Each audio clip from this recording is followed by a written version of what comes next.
मैं आपको बता दूं कि जो बहुजन साथी है वो इतना तेज जय भीम का नारा लगाता है कि भाजपाइयों की और मनुवादियों की जय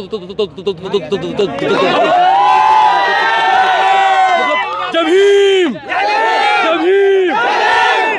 ये आवाज नहीं दिक्कत आपको हो रही है? नहीं जय भीम का नारा सुनिए आप।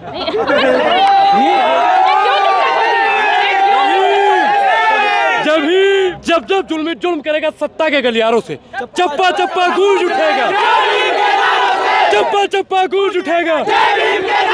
जब तक इस देश में जाति व्यवस्था नहीं खत्म होगी, आरक्षण को किसी के माई का लाल खत्म करने वाला पैदा नहीं होगा। भाजपा ने इस पर टैक्स क्यों लगाया? क्योंकि भाजपा में बैठा हुआ तमाम नेता मनुवादी किस्म का है और मनुवादी कभी नहीं चाहता है कि एक दलित का लड़का पढ़ के डीएम बन जाए।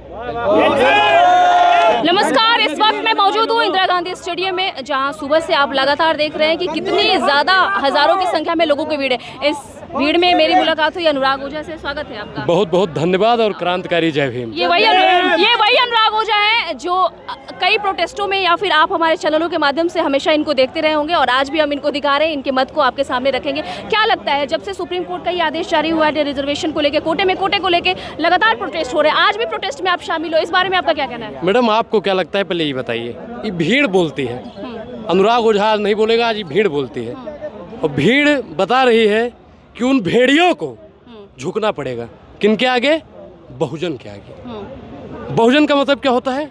बहुसंख्यक। बहुजन पावरफुल, और जो पावरफुल होता है उसके आगे झुकना पड़ता है। जैसे मीडिया आपके हाथ में माइक है तो आप पावरफुल हैं, आपके आगे हमको बोलना ही पड़ेगा कितना भी मना करें, ठीक? तो ऐसे ही पावरफुल है बहुजन। 85% से ज़्यादा इनकी आबादी। ये 1 मिनट में चाहे ना, 1 मिनट में तुरंत प्रधानमंत्री खड़ा कर दे, तुरंत 1 मिनट में प्रधानमंत्री। मुख्यमंत्री तो जेब से निकाला, ये लो मुख्यमंत्री। लेकिन मैं एक चीज़ मैडम बहुत दुख के साथ मुझे कहना पड़ता है कि जो हमारा बहुजन साथी है कहीं ना कहीं हमारे उत्तर प्रदेश में मायावती बहन को भुला चुका है। जब हमारी बहन कुमारी मायावती जी थी तो बहुजनों का दबदबा कुछ और था, और आज के समय पर भले ही हमारे सांसद ज़्यादा हैं, बहुजन के सांसद हैं, लेकिन हमारा उतना दबदबा नहीं है। आप बताइए 2 अप्रैल 2018 सरकार किसकी थी? सरकार किसकी थी 2018 में? थोड़ी थी। आप नहीं बोल सकते हैं, डर लगता है? क्या नाम है आपका? आपको डर नाम क्या है आपका? नाम क्या है? अनुराग ओझा बोलता है। आपका नाम क्या है? अनुराग ओझा के ऊपर 2 FIR हो चुका है, अभी 8 FIR होगा, उसके बाद में मेरा इनकाउंटर होगा। 2 FIR पे इनकाउंटर नहीं होता है। डर नहीं लग रहा है? मैं मैडम इनकी जानकारी के लिए बता दूं, मेरा नाम तो अनुराग ओझा है और मैं गोंडा से आता हूँ। आप अपना नाम बताइए। बताइए ना। बादल मेरा नाम। बादल जी, मैं पटना से आता हूँ। बताइए। ठीक है, पटना से आता हूँ। ठीक है बादल जी, प्रकाश सिंह बादल भी थे। अब आप बताइए कि बादल आप तो डर क्यों रहे हैं? आप बोले कि 2018 में भैया सभी लोग बोलेगा 2018 में किसकी सरकार थी?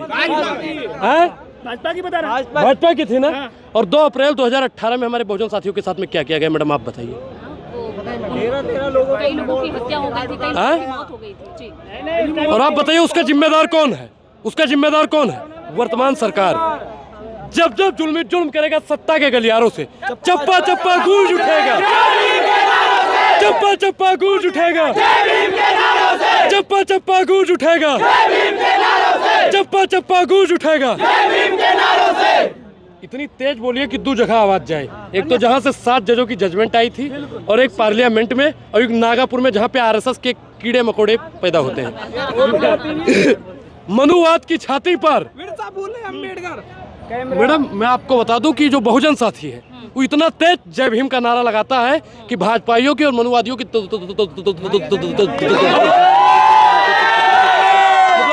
भीम जय भीम।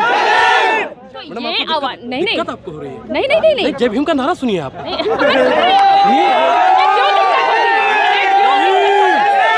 जय भीम।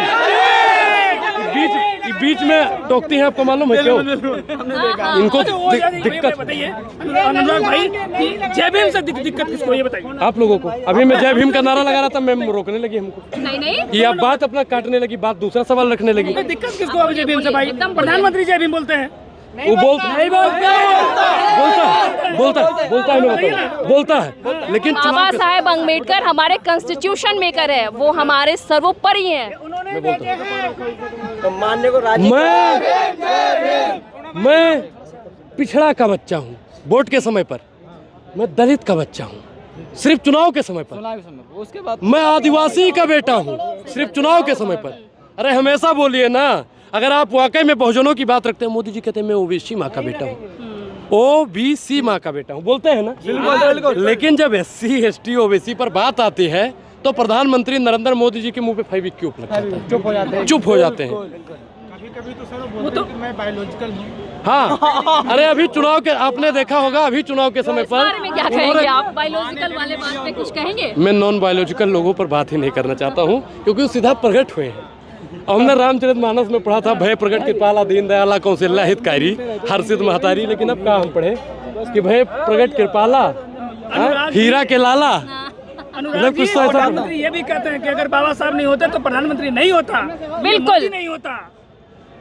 मैं वही तो कह रहा हूँ मैडम कि अगर बाबा साहब के विचारों को लेकर ही चलते हैं तो आज बाबा साहब के बच्चों पर और उनके आरक्षण को खत्म करने की बात है तो प्रधानमंत्री नरेंद्र मोदी जी 2 शब्द नहीं लिख सकते हैं ट्विटर पे, सिर्फ 2 शब्द, सिर्फ 2 शब्द। लेकिन वो तो कह रहे हैं सुप्रीम कोर्ट का फैसला है भाई। अच्छा, सुप्रीम कोर्ट का फैसला है। एक चीज मैं आपको बता दूं, आप लोगों की जानकारी के लिए बता दूं, कुछ लोग थे जो कह रहे थे राम मंदिर किसने बनाया, कुछ लोग कहते हैं भाजपा ने बनाया, कुछ लोग कहते हैं कि भाजपा ने बनाया राम मंदिर।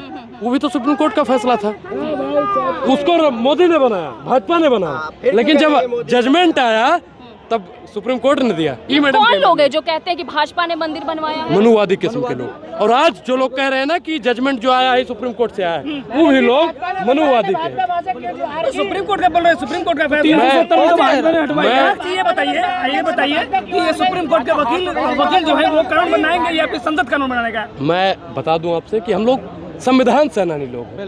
जो आज़ादी के लिए लड़े वो स्वतंत्रता सेनानी थे, जो आज़ादी के लड़े वो कौन थे? स्वतंत्रता सेनानी थे। और जो आज देश के लिए, संविधान के लिए लड़ रहे हैं वो स्वतंत्रता सेनानी वो थे, और हम लोग हैं संविधान सेनानी।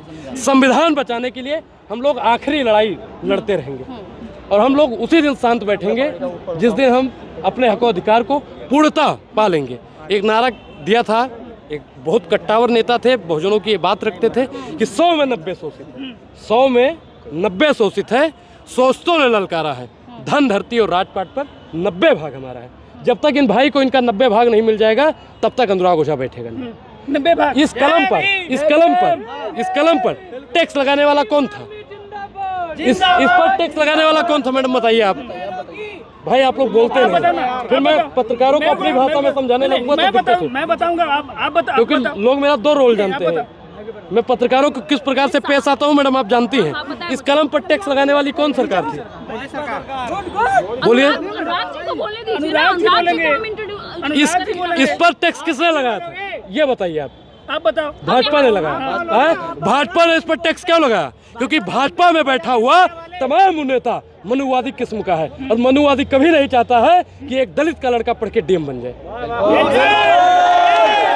क्योंकि वो जानता है नहीं चाहता। भाजपा राष्ट्रपति बना दिए भाई, अब क्या वोट बैंक, वो भी वोट। आप बताइए, आप बोले कि राष्ट्रपति बनाया, बहुत अच्छी बात है, राष्ट्रपति बनना चाहिए, लेकिन आप बताइए कि मैडम जगन्नाथपुरी में द्रौपदी मुर्मू जी हमारी महामहिम गई थी दर्शन करने, लेकिन उनको दर्शन करने दिया गया? नहीं दिया गया। आप बताइए कि राम मंदिर का भव्य उद्घाटन हो रहा था, निर्माण हो रहा था, बुनियाद खोदी जा रही थी, मतलब शिलान्यास। हमारे जो दलित राष्ट्रपति थे रामनाथ कोविंद जी, लेकिन उनको कंगना रनौत जी दूसरा कुछ कहती हैं, मालूम नहीं है, जानकारी का अभाव है। आप बताइए मैडम, आप बताइए कि उस उद्घाटन में, शिलान्यास में हमारे महामहिम राष्ट्रपति महोदय जी को नहीं बुलाया जाता है, क्यों? क्योंकि जाति क्या है। सुनिए, नहीं लिया गया। सुनो साहब, आप सुनते नहीं हैं, आप बोलते बढ़िया हैं, आप आके बोल लीजिए, हमको जाने दीजिए। तो सुनिए, सुनो, मैं और बता रहा हूँ, आज भी दलित को घोड़ी पर नहीं बैठने दिया जाता है। अच्छा, बिल्कुल। आज भी एक दलित समाज हमने गांव में देखा है कि ऐसे भैया चप्पल निकालता है, वो ठाकुर वाकुर के द्वारे से ना ऐसे लेकर अपन चप्पल हाथ में उठा के जाता है। क्यों? क्योंकि जो वहाँ के लोग हैं, अभी भी गांव में भैया, आप लोगों ने भी कई जगह देखा होगा कि अगर किसी शेड्यूल कास्ट का लोग है तो वो साइकिल से उतर जाता है अगर किसी ब्राह्मण या ठाकुर का द्वारा पड़ता है तो।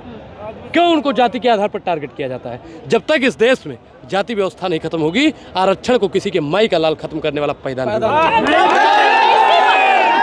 आप बहुजनों की बात कर रहे हैं कि हम जय भीम की नारा लगाते हैं तो पूरी दुनिया सुनती है, लेकिन इसमें आपके लोग ही बट गए हैं अनुराग जिस जी। दिन बहुजन की कलम चलेगी, पूरा देश लोग बट गए हैं, इस बारे में बताइए। मैडम, हम बटे नहीं हैं, ये आप लोग भ्रम फैला रहे हैं। अच्छा, हम लोग बटे नहीं हैं, हम लोग एकजुट हैं, एकजुट हैं हम लोग। और एकजुटता के साथ में यहाँ पे ब्राह्मण भाई भी मौजूद है, दलित भाई भी मौजूद है और कई सारे मुसलमान भाई भी मौजूद तो हैं। वो लोग जो लोग सुप्रीम कोर्ट के वो लोग जो इस सुप्रीम कोर्ट के आदेश का वेलकम कर रहे हैं, उन लोगों के लिए क्या कहेंगे? देखिए मैडम, समझाया उन्हें जाता है जो ना समझा हो, और जो पहले से ही समझ के बैठा हो कि कितना समझाएंगे फिर भी नहीं समझेंगे। मूर्ख को समझाने के लिए महामूर्ख होना पड़ता है। और मैं मैडम, कुछ लोग कहते हैं कि मैं समझदार हूँ। आप ही के नेता जीतन राम मांझी की अगर हम बात करें, बिल्कुल वो समर्थन में खड़े हो गए आरक्षण के, इस बारे में क्या कहेंगे? देखिए, सुन नहीं पाया, मैं एक बार दोबारा बोलिए। जीतन राम मांझी वो वोट आप ही लोगों के वोट से जीत के गए हैं, वो समर्थन कर रहे हैं इसका। देखिए मैडम, समर्थन विरोध लोकतंत्र की खूबसूरती है। संविधान उनको भी पावर देता है कि आप विरोध कीजिए कि समर्थन कीजिए। जो आज जजमेंट आया वो भी संविधान के मतलब पढ़ के ही आगे बैठा, उसको भी संविधान के तौर मतलब अगर ना पढ़ता हो ना जानता तो उसको आज जज नहीं बना रहे, लेकिन पीढ़ी दर पीढ़ी वाला करके वो जज बन गया। आप बताइए कि जीतन राम मांझी जी कर रहे हैं, लेकिन एक चीज़ बताइए कि दलितों का वोट चाहिए, लेकिन दलित पर जब बात आती है मैडम तब कोई बोलता नहीं है, तब मुझे बुरा लगता है। लेकिन मैडम, मैंने एक चीज़ देखा 21 तारीख वाले में कि चिराग पासवान के कुछ लोग जंतर मंतर पर मौजूद थे। हम लोग उनका हार्दिक स्वागत एवं अभिनंदन करते हैं। जय भीम।